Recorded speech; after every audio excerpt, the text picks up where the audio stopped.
It all started like any other evening. I was sitting at the kitchen table with my phone in one hand and a lukewarm mug of coffee in the other, scrolling aimlessly through the news feed like it might suddenly show me something meaningful. The house was still. Not peaceful, just empty. Leslie was supposed to be on a business seminar in Austin, some 4-day event for her company's training and development team. I didn't know the details, and honestly, I hadn't asked for many. I figured, why question it? She was always a go-getter at work, and these kinds of things were part of the deal. But something about that evening had an edge. You know how sometimes your gut starts whispering before your brain has caught up? That was me. I wasn't looking for anything, just trying to pass the time, but I was restless. I kept checking the clock, wondering when she'd be back. Wondering why I felt so on edge about a trip I'd agreed to without hesitation. Then, just before 2 a.m., I heard the crunch of tires in the driveway. My stomach did something weird. Not dread exactly, just a tightening. A signal that my body picked up on something my mind hadn't quite defined yet. I moved to the window and peeked through the blinds. It was her car. She was home. I sat back down and waited as the front door creaked open. Leslie stepped in like she was floating. She had this lightness to her, like someone had taken all the weight off her shoulders while she was gone. Her hair looked too perfect for a road trip, and her eyes lit up like she had just left a spa retreat, not a corporate seminar. "Hey, babe," she called out, setting her duffel down at the foot of the stairs. Her voice was bubbly, almost rehearsed. "Miss me?" "Of course," I replied. "Long drive?" She laughed, not at the question, not at anything in particular, just one of those spontaneous, too happy laughs that didn't belong in that moment. She was clutching her phone like it was a lifeline. She didn't even look up from it at first. Just smiled to herself like she was still in whatever world she'd just come from. "Not too bad," she said, finally glancing up. Traffic died down around Waco. "Didn't expect you back this late," I said, trying to keep my tone casual. "Everything go okay?" "Oh yeah," she nodded enthusiastically. The presentations were super engaging. I actually got pulled into a breakout group for next quarter's strategy. And the food? You wouldn't believe it. Best Mexican I've had in a long time. She walked into the kitchen, opened the fridge, and pulled out a bottle of sparkling water like she hadn't just been gone for nearly 5 days. I watched her carefully. Not suspicious, not yet. Just observant. There was something in her manner that felt too polished. Too upbeat. She was scrolling through her phone again, thumbs moving quickly, smiling at the screen. "You good?" I asked. She nodded. "Just catching up. My group chat is going nuts, something about the karaoke night getting a little wild." She said it like she was in on the joke. Like she was replaying a memory in her head that I wasn't part of. "Karaoke night?" I raised an eyebrow. Thought it was all seminars and working dinners. "Oh," she shrugged, "yeah, but the last night was kind of a blow-off steam thing. Girls' night out. You know, margaritas and bad singing. Nothing crazy." She didn't look up. Just kept texting, pausing every now and then to grin at whatever was coming through on her screen. And that was when the first little alarm bell went off in my head. It wasn't the laughter. Leslie always had a good laugh, that's one of the things I loved most about her. It was the way she laughed now. Like she was still with whoever made her feel that way. Like I was just an intermission between 2 acts. The next hour was normal on the surface. She changed into sweats, kicked off her shoes, poured herself a glass of wine. She told me all about the training sessions, the motivational speaker who made everyone cry, the way the hotel kept messing up their room service orders. But the rhythm of her words felt off, like someone running through a script they'd memorized. And the phone? She kept it close. Not like before. Normally when Leslie was home, she'd toss her phone on the couch or leave it plugged in by the charger and forget about it. Tonight, it never left her hand. Even when we sat on the couch, she held it between her fingers like it might ring any second. She wasn't scrolling aimlessly like me earlier, she was waiting. Reacting. Messaging. Grinning. At one point, she laughed so hard she nearly spilled her wine. I glanced over. "What's so funny?" I asked. She shook her head. "Just Karen being ridiculous. You know how she is." "Karen?" "Sure. That's who it was." I wanted to believe her. I really did. But the grin she gave me was delayed, like she'd realized a beat too late that I was watching. After a while, we got ready for bed. I lay there in the dark, staring at the ceiling. Leslie was already asleep, or at least pretending to be. Her breathing was steady, even. Her back was turned to me. The faint glow of her phone screen lit up the room for a second before going dark again. And in that quiet moment, with the air conditioner humming and the dog curled up at our feet, I had my first real thought that something was off. Not definite. Not proof. But a seed. A whisper. This wasn't just post-trip euphoria. Something had changed. The next morning, things felt mostly normal. Leslie was humming in the kitchen, making herself a smoothie like it was any other day. She was still on that health kick she started last spring, always trying some new mix of kale, almond milk, and whatever weird seeds she found online. I walked in, rubbing my eyes, still trying to shake the feeling from the night before. "Morning," I said. "Hey, sleepyhead," she smiled, spinning around with that same glowing energy she'd come home with. "You want some?" "Nah, I'm good." She took a sip and sighed like she was perfectly content, like her world hadn't just changed completely over a 4-day trip. She launched into stories about the presentations, the networking, the dinner with the girls. Everything was wrapped in this bow of excitement, like she just had the time of her life. At first, I nodded along, trying to keep myself in check. But the more she talked, the more my gut twisted. Something wasn't clicking. Her words sounded right, but they didn't feel real. And on the last night, we went out to this little place with a live band. "Just a girls' night with the team," she said, smiling over her glass. "It was really fun. Nothing wild, though." I looked up. "Just the girls?" She nodded quickly. "Yeah. A few of us. Rachel, Tanya, Michelle, you haven't met them, but they're great. Real supportive, you know?" I didn't press her. Not then. I wanted to believe her. But that seed from last night had grown roots. The way she said it, too smooth, too rehearsed, it didn't sit right. She laughed at something on her phone again. I glanced over. She was messaging someone, her fingers flying. The contact name was hidden, just a string of initials. I couldn't quite make it out. That whole day, I tried to shake the feeling. Maybe I was overthinking it. Maybe she was just genuinely happy after a good trip. Maybe I was being that guy, paranoid, controlling, insecure. But then, in the early evening, while I was out on the back deck with a beer, my phone buzzed. It was a text from my friend Kevin. "Kevin, dude, was Leslie in Austin this weekend? Check this out." Attached was a blurry video from Instagram, screen recorded. A crowd, loud music, people laughing around a bonfire. At first, I didn't recognize anyone. Then the camera panned and there she was. Leslie. My wife. She was sitting between two men. One on each side, both clearly comfortable. She was laughing, tossing her head back, holding a drink in one hand and a red blanket draped around her shoulders. Her body language wasn't reserved, it was familiar.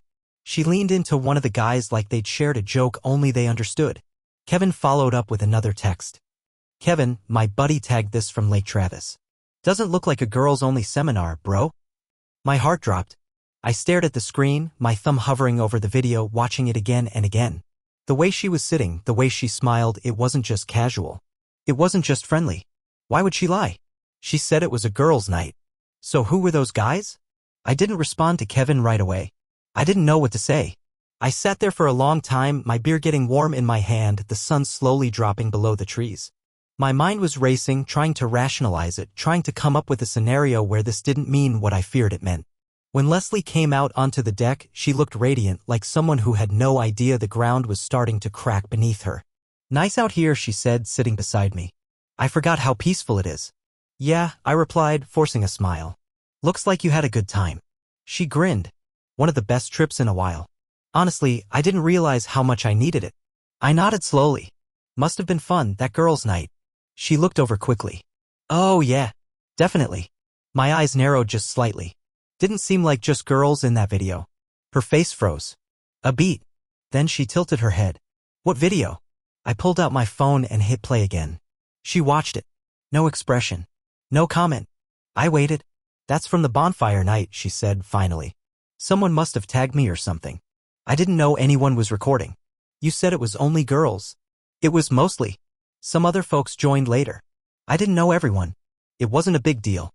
I let that hang in the air. "Okay," I said. "Just seemed different from what you described." She smiled again, too quickly. "You know how those things go. People come and go. You can't control who shows up." I nodded, but inside something had shifted. That night I lay awake, staring at the ceiling while Leslie slept next to me, breathing softly like she didn't have a care in the world. I couldn't stop thinking about that video. The way she laughed with them. The way she didn't flinch when I confronted her. There was no apology. No real explanation. Just deflection. Smooth. Practiced. Over the next few days I started watching more closely. She smiled more. Texted more. Laughed at her phone like it was a private show.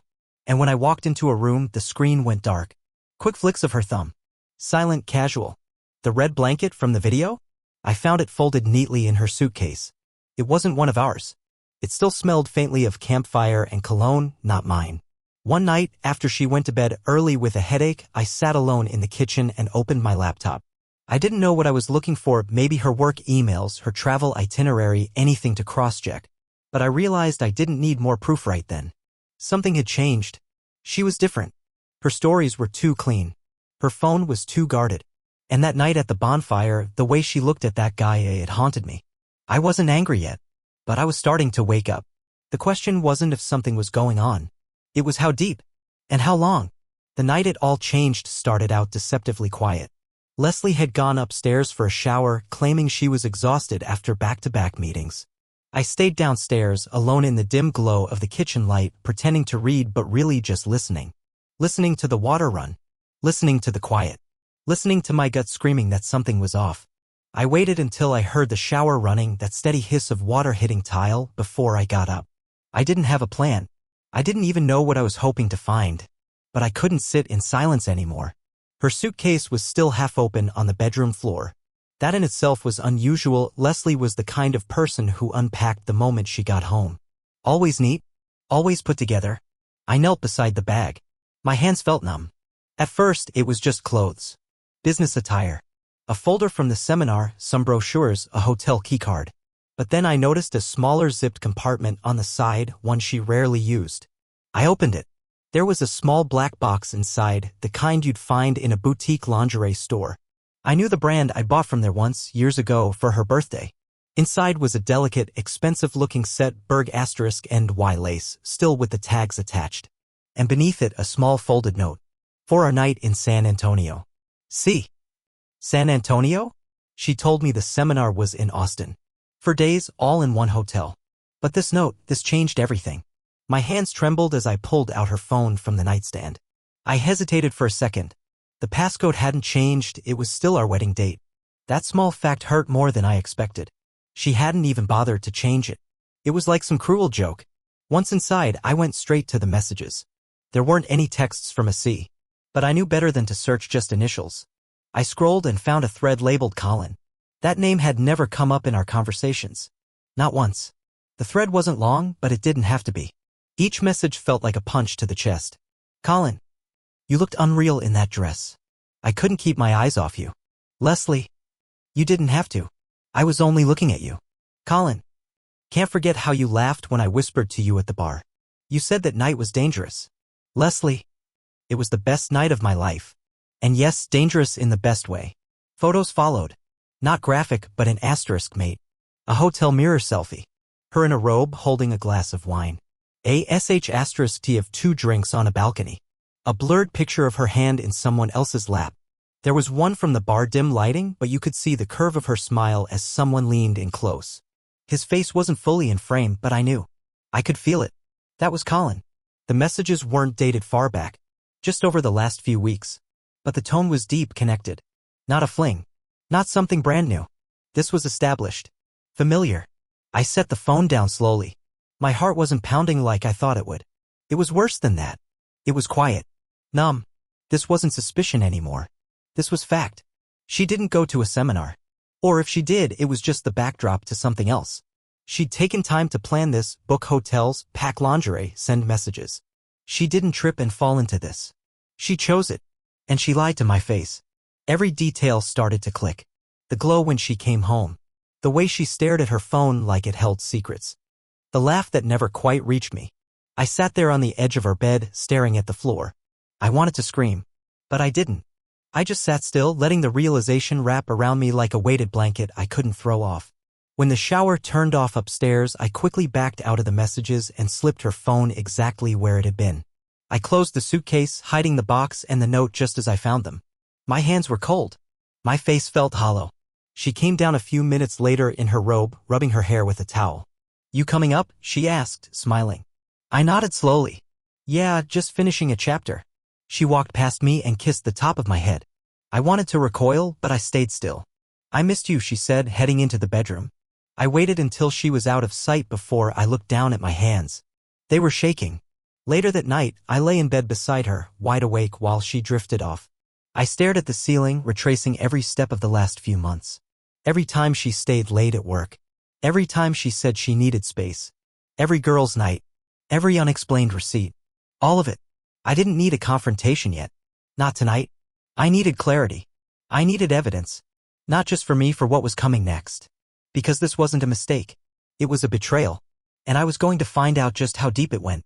After that night, something inside me hardened. It wasn't rage, exactly. Not yet. It was a decision. Cold, quiet, deliberate. I couldn't go on living in that limbo, knowing the truth but pretending I didn't. I couldn't just sit back and let her rewrite our marriage while I played the fool. If Leslie had chosen to lie, to cheat, to build something behind my back, then I was going to see it all. Every detail. Every corner. No shadows left. So the next morning, while Leslie was out for her usual run, the one she took without her phone, I opened my laptop and started doing research. I wasn't about to go digging through her phone again, not yet. I needed someone who could do it the right way. Discreet. Legal. Clean. Someone who could get the kind of proof that no one could argue with. I remembered a guy named Doug from a friend's divorce a few years back. Doug was a private investigator. Nothing flashy. Ex-military, quiet, methodical, the kind of guy you wouldn't notice until he handed you a stack of undeniable truth. I still had his card in my desk drawer, shoved behind a bunch of old receipts and birthday cards. I called him. He picked up after 2 rings. Doug Miller. Doug, this is James Harlow. You helped my buddy Rick a few years ago? I need your help. There was a pause. Then, what's going on? I gave him the short version. Not the emotional stuff, just the facts. The seminar that wasn't. The messages. The note. Colin, do you have access to her schedule? Receipts? Anything physical? He asked, all business. I've got *TS of messages, 1 note, and the name of the guy. I think they're planning another trip. Send me everything you've got, he said. Don't leave anything out. That night, after Leslie went to bed, I compiled it all. The photos of the note. *TS of the texts. That blurry video from the bonfire. I even took a picture of the red blanket folded neatly again at the foot of the closet, like a souvenir from a weekend getaway she thought I'd never question. I sent it all to Doug. 2 days later, he called back. You were right, he said. And you're going to want to sit down. The folder Doug gave me was thick. Printed photos, reports, timelines. He handed it over in a manila envelope like it was a sealed verdict. Tell me everything, I said. Okay, he replied. They weren't just in Austin. On the second night, she drove down to San Antonio. Checked in at a boutique hotel near the River Walk. Colin met her there. They were together for 2 nights. I flipped through the photos. Leslie and Colin walking into the hotel, her suitcase in hand, his arm around her shoulders. Another showed them on a patio at night, wine glasses in hand, a candle flickering between them. And then there was one that hit like a hammer to the chest, her sitting in his lap at a bar, his hand on her thigh, her face tilted toward his like she was already home. I didn't say anything. Just kept flipping. There's more, Doug continued. They're planning another trip. New Orleans. 2 weeks from now. I pulled a hotel confirmation from her email. She booked it under her name, but Colin's listed as the second guest. I felt like I couldn't breathe. She used our joint card? No, Doug said. Prepaid Visa. Probably bought with cash. But the email trails were sloppy. She didn't even clear the sent folder. The carelessness stunned me. She was being so bold now, so certain I wouldn't look. Or maybe she just didn't care anymore. Maybe she thought I'd never have the guts to dig. But now I had everything I needed. Doug handed me a flash drive. All the originals are here, he said. Photos, video snippets, and the email trail. Use it how you need to. Thanks, I said, my voice flat. You gonna confront her? I nodded slowly. Yeah, but not yet. I want it to be on my terms. After he left, I sat at the kitchen table for a long time, staring at the folder. At the photos. At the woman I thought I knew. The woman I married. The one who used to leave little notes in my lunch, who used to cry when we watched sad movies. Who once told me that she couldn't imagine life without me. She didn't look like that woman in those photos. She looked free. And that was what gutted me the most. The next morning, I watched her pour coffee like nothing had happened. Want me to pick anything up at the store? She asked, tapping a note on her phone. I stared at her for a second. No, I said. We're good. She nodded and smiled. She had no idea the walls were already closing in. Over the next few days, I acted normal. Or tried to. I still smiled. Still kissed her goodbye in the mornings. Still sat next to her on the couch while she scrolled on her phone. But everything was different now. Every time she laughed, I heard it echo through that hotel bar. Every time she touched my arm, I saw her touching his. I was calm. But inside, I was already gone. I started making quiet moves, calling my lawyer, gathering financial records, backing up documents. I wasn't just preparing to confront her. I was preparing for what came after. Because there was no coming back from this. I wasn't the kind of person who went through phones or hired investigators. I wasn't wired for drama or revenge.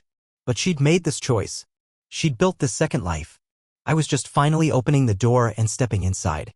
And once I saw what was in there, I knew I couldn't stay. I wasn't sure exactly when I would confront her. But I knew how it would look. Calm. Controlled. Final. She would deny it at first. Then try to explain. She'd cry maybe. Blame stress, blame me, blame the universe. But it wouldn't matter.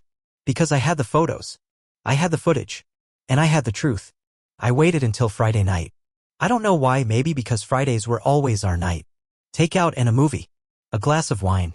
We used to call it reset night. Somewhere along the way it became just a habit. But this time I wanted the irony. I wanted her to feel the contrast.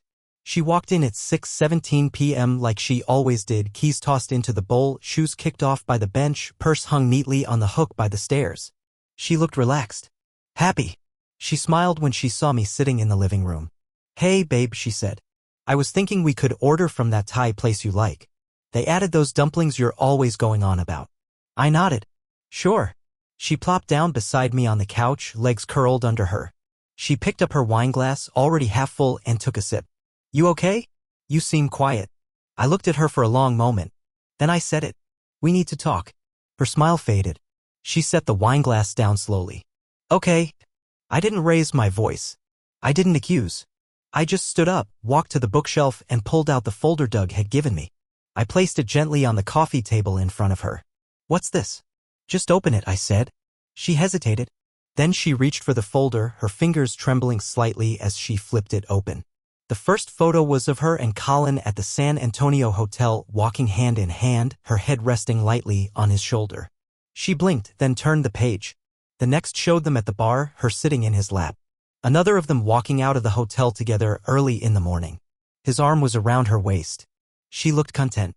Page after page, photo after photo, each one a silent confession. She didn't say a word. Just stared, eyes wide, lips parted slightly. By the time she reached the last page, the hotel booking confirmation for the upcoming New Orleans trip, her face was pale. I didn't look away. I wanted her to feel every second of silence. Then I pressed play on the clip Doug had pulled from the hotel bar's exterior camera, Leslie laughing as Colin leaned in to whisper something to her. The sound was low, muffled by distance, but her body language was unmistakable. She wasn't pushing him away. She was glowing. She was his. She reached for the remote to pause the video, but I didn't let her. Don't, I said. Let it play. When it ended, I sat back down. She opened her mouth. It's not what it looks like, she whispered. I laughed once, sharp and humorless. That's the best you've got? Tears welled in her eyes, but I wasn't moved. I was too far gone for tears. Who is he? I asked. She looked away. Colin. How long? She didn't answer. Don't lie, Leslie. You owe me that much. She swallowed hard. A few months. I nodded slowly. So not just San Antonio. She shook her head, eyes still locked on the table. No. I stood up, pacing slowly across the room. I trusted you, I said. When you said you were going to a seminar, I believed you.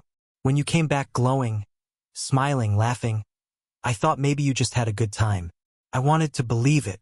She started crying. James, No. I cut in. You don't get to cry right now. You don't get to play the victim. She wiped at her face, mascara streaking down her cheeks. I didn't plan for it to happen, she said. It started small. A text. Then lunch. I didn't mean to. But you did, I said. You meant to. You packed the lingerie. You booked the hotel. You made plans for another trip. This wasn't a moment of weakness. This was a pattern. She looked up at me. I was lonely. That word hit like a slap. Lonely? I repeated. You were lonely. So you found comfort in someone else's bed? Her voice cracked. I didn't think you saw me anymore. We'd grown distant. You were always busy, distracted. I felt invisible. And instead of telling me that, you lied. For months. You chose him. She sobbed harder. It wasn't just about S*X. It was the way he listened. The way he made me feel. I stared at her for a long time. And what about me? The man who built a life with you? Who stayed? Who believed in you? I made a mistake. No. A mistake is forgetting an anniversary. Burning dinner. What you did. That's betrayal. She reached for my hand. Please, James. We can fix this. We can go to therapy. I'll cut him off. I swear. I pulled my hand away. You didn't choose now, I said. You chose back at that hotel. The silence stretched out between us. She looked like a shell. The confident, glowing woman from a few nights ago had vanished. In her place was someone small, shaking, scared. I stood still, watching her crumble. I'm filing for divorce, I said quietly. Her breath caught. No, James. I already spoke to an attorney. The papers are coming. She dropped her face into her hands, sobbing uncontrollably. I never wanted to hurt you, but you did, I said, over and over, and now it's done. I walked upstairs, leaving her on the couch. I didn't sleep that night. I just lay in the guest room, staring at the ceiling, listening to her cry downstairs. And even though it hurt, even though it felt like someone had ripped my chest open and replaced my heart with fire, I also felt something else. Relief, because the pretending was finally over. After the confrontation, I moved out. Not because I had to, legally the house was still half mine, but because I couldn't breathe under the same roof as her. Everything reminded me of the lie. The couch, the kitchen, even the smell of her perfume clinging to the curtains. It all felt poisoned. My lawyer, Stephen, didn't waste time. With the photos, emails, and trip records Doug had gathered, we had an airtight case. Leslie didn't even try to fight it. Her face at the first mediation looked hollow, like the soul had been drained out of her. She barely spoke, just nodded and signed where she was told. A few days later, Doug called me again. You're not gonna believe this, he said. Colin's married. I sat up. What? Yeah, his wife just found out. She got into his phone and saw everything. Photos, messages with Leslie, hotel receipts. She's going nuclear. It didn't take long before it hit the internet. Colin's wife posted **TS. Names, dates, even tagged Leslie in some of the photos. I didn't share it, didn't comment, didn't even like any of the posts, but I watched. Quietly, carefully. The fallout was swift. Leslie's work found out. She wasn't fired, but she was reassigned, which was corporate code for, "We don't trust you anymore."